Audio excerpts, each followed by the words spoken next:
Hi friends, welcome back to Reimagining Our Faith. We're continuing to focus on that second traditional Advent theme, peace. And our verse for today is the same as the verse in our last devotion. It's Isaiah chapter 2, verse 4. And it reads, God will judge between the nations and will settle disputes for many peoples.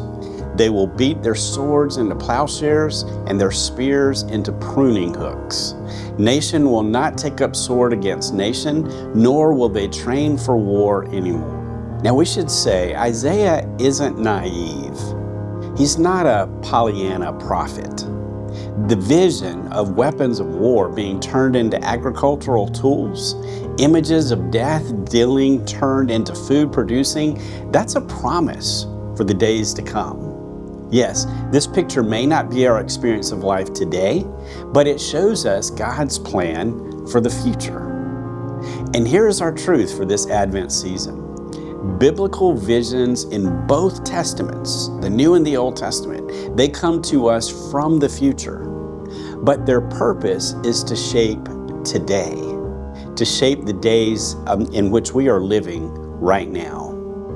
In other words, yes, this is a vision Isaiah gives us of the future. But this vision of the future is given to change the way we live today. We may not experience this full, complete picture of peace, but this picture of peace can change the way we live our lives. We don't need to be worried. We don't need to be afraid. Why? Because God is working toward peace, and we know that's what the future is. In Luke chapter 21, Jesus gives us some assurances of peace as well. He says, quote, "Not a hair of your head will perish. By standing firm, you will gain life." In other words, Jesus is saying, your peace comes from knowing what will happen in the end. For we as Christians believe that we have already seen the end. We know how this story concludes. We know how creation comes to a conclusion. We have seen the end in the death and resurrection of Jesus. We have seen a glimpse of the last chapter, and we know that God's kingdom is not dependent upon the things of this world. So today, as we continue to wait during Advent, allow God's peace to fill your heart.